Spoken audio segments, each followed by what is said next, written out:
Hello and welcome to God and Country. It has been, I don't know the right word to use, fantastic, great, remarkable.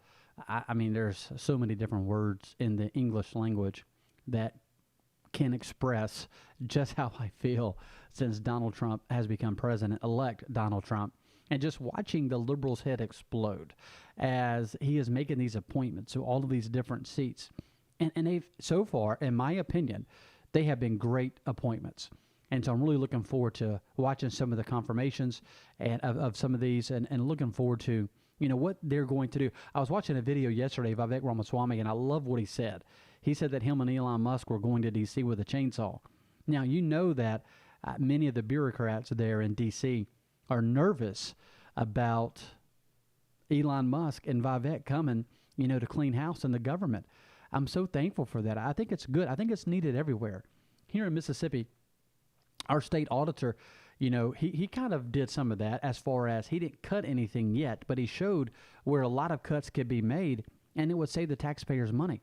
And so anytime you can save the taxpayers money is a great thing. And so whether it's in D.C. or whether it's on the local government, state government, I think it's a good thing whenever you can save people money. Listen to me very carefully. I'm going to use simple math, $100. Say you make $100 a week. And I know probably all of us watching this video, we make more than $100 a week, but for just simple math, hear me out. If you make $100 a week, and if you pay $10 a week in taxes, right, $10 a week, and then the government comes back and says, we're going to cut A, B, C, D, we're going to cut all of these, and so now instead of you having to pay $10 a week, now you only have to pay $3 a week, or you only have to pay $5 a week. So now instead of only getting $90 of your money that you get to keep, now you get to keep $95. None of us would be disappointed in that. All of us would be, yes, I think that's a good thing. We need to cut government. In order to give people tax breaks, you first have to cut government. That's one reason why people, whenever they talk about wanting to balance the budget, and I'm all about balancing the budget, but before you can balance a budget where you are spending more money than you have coming in, you have to first cut taxes. You have to first cut some of the budget. And if you don't cut some of the budget, then you can't balance the budget unless you bring more money in. You say, how do you know that we are not bringing in more money than what we're spending? Because we keep adding to the debt. Trillions of dollars. We are trillions of dollars in debt.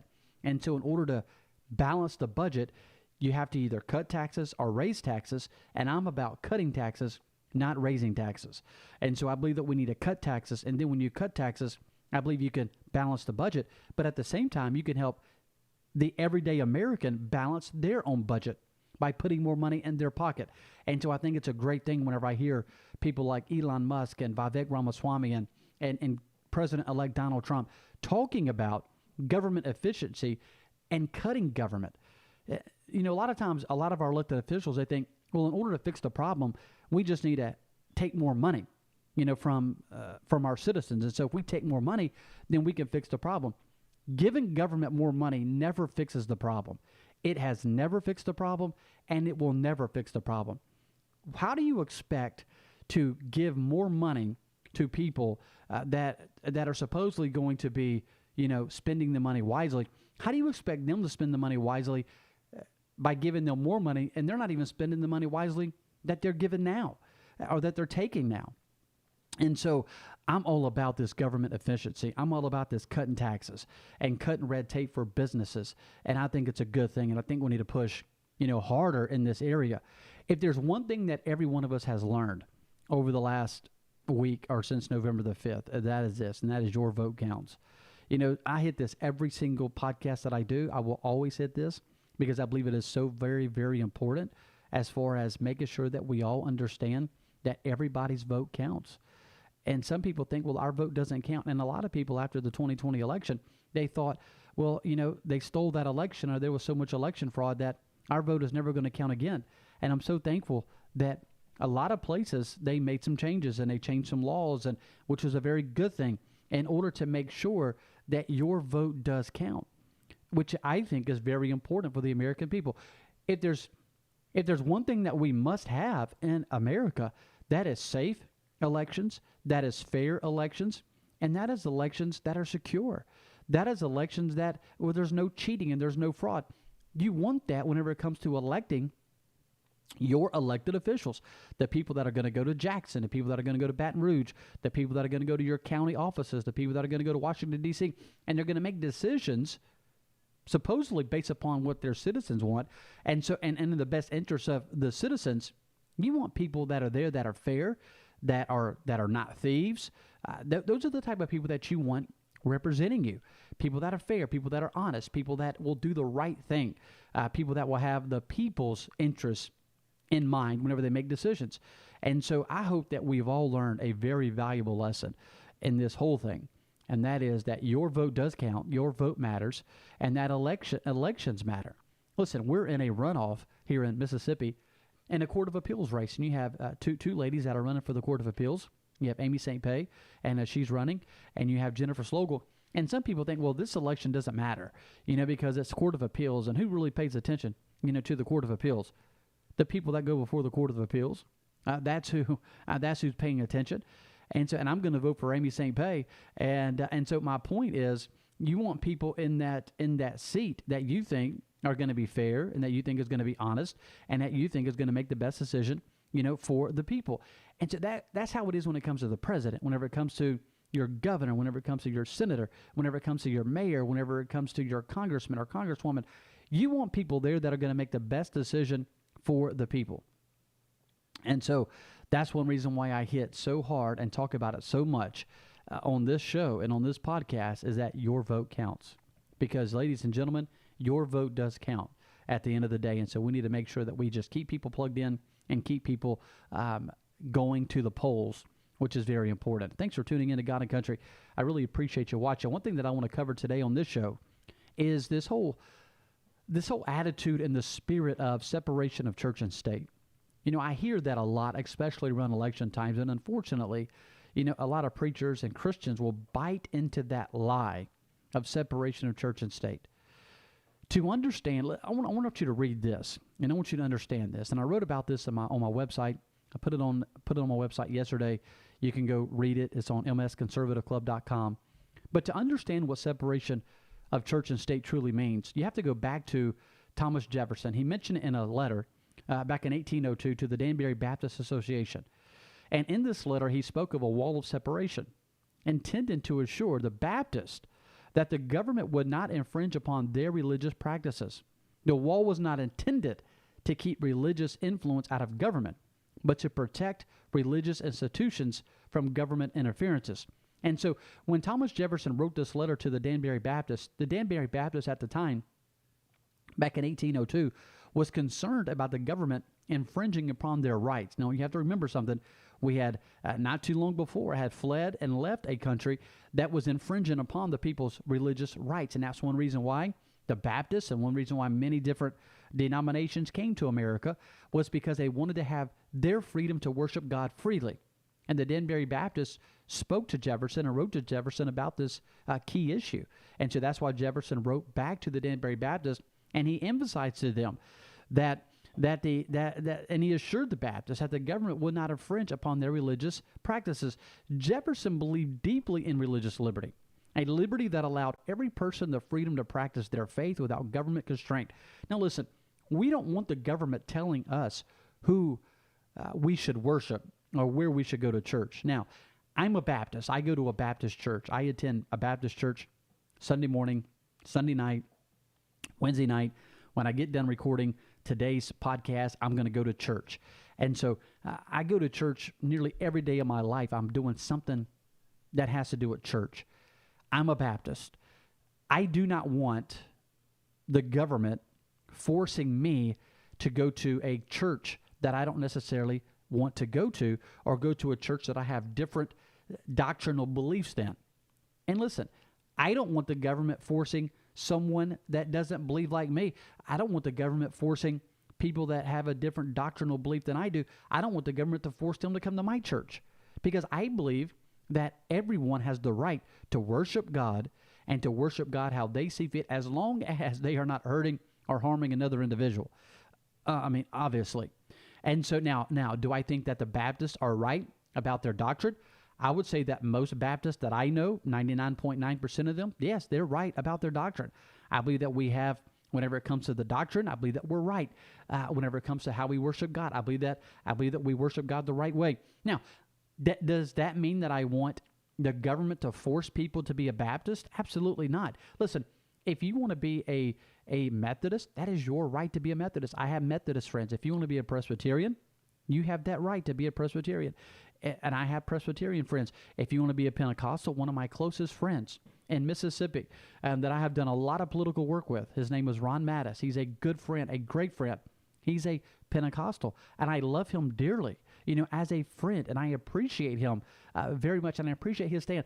And there are so many good things that he is doing in Mississippi, for religious liberty and for the unborn and for adoption. And there are so many good things that Ron is doing under the leadership of Brother Tipton and under the leadership, of a lot of Pentecostal pastors. And I appreciate the work that he's doing. Absolutely. I love him. He's my friend. But we go to different churches. And I think that he has the right to do that. We all have the right to go to church. Reed Cooley, who's my co-host on God and Country on the Midnight Ride, he goes to a Catholic church. And so my point is simply this. I don't want the government forcing anyone to go to any church that they don't want to go to. That is not the government's responsibility. But also there's this misconception that the church doesn't need to be involved in the government's business. The church absolutely 100% should be involved in the government's business. You see, you have to understand who the church is. The church is the church is a called out local assembly of believers. That is what a church is. And a church and a Christian should be fighting for what we believe in as Christians, and of course that are Bible-based principles. And we should be fighting for those things. And so we should be involved and we should be engaged. That's the reason why a lot of this misconception comes from the left, because there are so many differences from the left than from the church and what the church believes. You see, the left thinks it's okay to let a grown man dress as a drag queen and go into a library and to read books to 5- and 6-year-old little girls and to shake his half-naked body in front of a bunch of children. You see, the church believes that that is wicked and out of the pit of hell. And so absolutely the left wants me to be quiet about that. But it is snow in hell before I'm quiet about a bunch of grown men, a bunch of perverts, and going to dancing in a library in front of a bunch of children. I think it's wrong and straight out of the pit of hell. Now, the left wants the church to be quiet about that, but we're not going to be quiet about that. You see, the left thinks it's okay to murder babies inside the womb. The church believes it's wrong to murder babies. And listen, and if you go to a church that you think it's okay, for drag queens to do that, then you're not going to church. You're going to some type of social club. If you attend an organization that believes that it's okay to murder babies and they call themselves a church, that is not a church, ladies and gentlemen. A church will stand for the children and will stand for the children that are not born. And so, of course, the left wants you and I to be quiet. Of course, they want us to be silent. But we're not going to be. The church should not be silent on this issue. And Jefferson, in his letter in 1802 to Danbury Baptist Association, made it very clear that the government was not going to be infringing upon the rights of the church, which is important. Now listen to me very carefully. The U.S. Constitution, in fact, makes no mention of separation of church and state. The First Amendment states that Congress shall make no law respecting an establishment of religion or prohibiting the free exercise thereof. It clearly prohibits the government from establishing a state religion, but equally prohibits an interference with the free exercise of religion. This amendment was crafted with the understanding that religion would remain an integral part of American life, its principles guiding the nation's moral and ethical foundations. And so that's important that we understand that in the Constitution. It doesn't even mention it. But yet the left wants you to think that that you're going to lose your tax exempt status, and I'll talk about that on another show. And even some people think that they'll tell me, they'll say, well, you shouldn't be involved because you don't pay taxes. You don't understand the church if you think that I don't pay taxes. I pay taxes like everyone else. Absolutely. Now, are there different things that I can write off? Absolutely. Just like any business. Any business has different write-offs that they can write off. And the church, the pastor, I'm the pastor of my church, I have to pay taxes.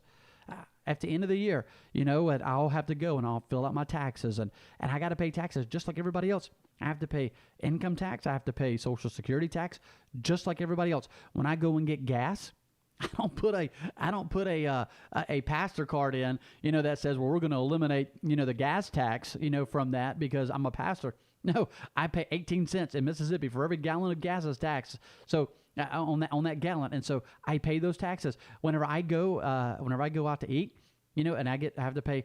They get my bill. I say, I'm a pastor. I don't have to pay taxes. Oh no, there's taxes on that bill when I go buy clothes. My wife went to Walmart, yesterday, and she spent $400 on buying, some clothes for some of our children. She did not have a pastor card that says, well, my husband's a pastor, so he doesn't have to pay taxes. No, I pay taxes like everybody else. Just like everybody else. I am not tax exempt. And so people want to try to say, well, the pastor doesn't pay taxes, and so he doesn't have a right, to say what he thinks. I absolutely have a right to say what I think. I pay taxes just like you do. And so just like everybody else, I pay taxes. And so it's important that we understand that. And unfortunately, a lot of people doesn't understand that. George Washington, in his farewell address, underscored the importance of faith in the moral fabric of the nation. He declared this: of all the dispositions and habits which lead to political prosperity, religion and morality are indispensable supports. Washington's words remind us that America's first president did not envision a country in which faith was regulated to the private sphere, but one where faith's influence would help maintain justice, integrity, and virtue in society. And so that's important that you and I understand that. Even George Washington and our founding fathers understood that. Unfortunately, the modern interpretation of separation has strayed far from the original vision. Many on the left leverage the separation of church and state argument to pressure churches into silence. Listen, as I was saying earlier, they don't want you and I to be vocal about what we believe. But we must be vocal about what we believe. We need to be vocal about abortion and how it's murder. We need to be vocal against these drag queens coming in and reading books to our children. We need to be vocal about marriage and how marriage is between a man and a woman. We need to be vocal about giving out the gospel of Jesus Christ, that Jesus died on the cross and he rose again on the third day, and that he's the only way to heaven. We need to be vocal about those things. Unfortunately, a lot of Christians aren't. A lot of preachers aren't. They're scared to death, to get up from the pulpit and to preach against these things. Now, I preached a message several weeks ago at my church, and the title of the message was How to Vote Biblically. Now, you had Donald Trump on the ticket, and you had Kamala Harris, and of course a whole host of other people. I did not tell my church to vote for Donald Trump. I didn't do that. Now, do I think that I could? Absolutely. Do I think that's my right? 100%. I could have said it from the pulpit. I did not say it from the pulpit, not out of fear of government, because I could care less. I really could care less. I did not tell my church who to vote for because, my church, we reach a lot of people. We have a lot of different people that come to my church. We have visitors come almost every single week with all different types of backgrounds. And so I did not mention from the pulpit who to vote for. I just preached how to vote biblically. I used my Bible, and I talked about voting for life. We talked about voting for marriage. We talked about voting for religious freedom. And whenever you're looking at all of these things biblically, it's very clear who you should or should not vote for, right? It's very clear. And I didn't get up from the pulpit and say, vote for this person. No, I said, vote for the person that is for pro-life. Vote for the person that is pro-marriage. Vote for the person that is against drag queens. Vote for the person that is against this woke agenda that is sweeping our country. Vote against transgenderism. Vote against this stuff. And people are like, yeah, I shouldn't vote for that. And so who believes that it's okay for drag queens? Kamala Harris. Who believes that it's okay for transgenders? Kamala Harris. Who believes it's okay to murder babies up to 9 months? Kamala Harris. Who believes that it's okay, that marriage should be regulated by the government? Kamala Harris. Who believes that all these things? Who's against some religious freedom? Kamala Harris. And so then that leaves Donald Trump. I mean, it makes it very even. I mean, it's just it takes away all of the talking points of the left, and it shows biblically who I should or should not vote for. Listen to me. It's time for a generation of believers to take up this mantle. Christians cannot hide their beliefs under a bushel. Our nation is struggling with moral confusion. Whenever you have children that are talking about 4 or 5 different genders and all of these different pronouns, listen, a child does not come up with that on their own. They have to be taught that. They have to be taught that. And so we've had some moral decay in this country. Our nation is struggling with moral confusion, and we have a responsibility to be the light that guides. To abandon our influence in society is to surrender our nation to forces that would see God's role diminished or erased entirely. And there are a group of people that will love to see the role of the Christian diminished and done away with. That's why we must stand boldly. We must be like trumpets on top of the wall, shouting it out that the enemy is coming. The enemy is trying to destroy this nation. This nation is too powerful to be destroyed from without, but it can be destroyed from within. That's why we have to be careful. We are facing challenges today that call for the same kind of courage and conviction that defined previous generations of Christians in America. We must stand boldly, and we must stand and not apologize for our stand. Listen, there are the left and many on the left. Not all Democrats are like that. A lot of their leadership is. It's a lot of the leadership in the party, and it's a small group that has taken the Democrat Party and made them just turn them into radicals on the left. Radicals. I mean, I do know some Democrats that are friends of mine that they're not for drag queens. They're for marriage between a man and a woman. They're not even for abortion. They're not even for transgenders. They believe like I believe in a lot of areas. Whenever it comes to government and spending and things of that nature, we have some differences of opinions. And so that's why they're Democrat. But I've told them, I said, it's time for you to leave the Democrat Party. Kennedy left the Democrat Party. He went independent. Now he went Republican. Tulsi Gabbard left, the Democrat Party. And she went independent. Then she came over to the Republican Party. And so it's important. We need a revival of faith in the public square, a renewal of Christian spirit that once shaped America's identity. It is time for the Christians to be revived again in this nation and take a stand. Take a stand for life, take a stand for liberty, and take a stand for the pursuit of happiness. Christians must realize that they are not only allowed to engage in public life, but they are needed there. Listen, we are needed in the public arena. We are needed in our schools. We are needed very much. And unfortunately, so many Christians have walked away. We cannot walk away. We must stand boldly. We must stand boldly. Now is the time to stand up, speak out, and remember that our voices matter. Just like your faith, your vote matters, your voice matters. Our faith matters. And our involvement in the direction of this nation is not only constitutional, but essential. Essential. Let us be reminded that faith and freedom are not opposing forces. They are bound together in the spirit of America. So let's stand for freedom. Let's stand for life. Let's stand. Let's shout it from the rooftop. Let us not be ashamed of our beliefs. Let us not be ashamed that we believe in Jesus and that Jesus died on the cross and that he rose again. Let us not be ashamed in life for the unborn and fighting for the life of the unborn. And not just for the unborn, but also when they are born, fighting for our children. Let us not be ashamed. Let us stand boldly. Let us stand boldly for the cross. Let us stand boldly for life. Let us stand boldly for liberty. And let us stand boldly for the pursuit of happiness. Thanks for tuning in to God and Country. I appreciate it very much. Thank you for watching. Thanks for listening. Thanks for sharing. Thanks for all that you do to make America a much better place. Thank you. And God bless you. And may God continue to bless the great United States of America.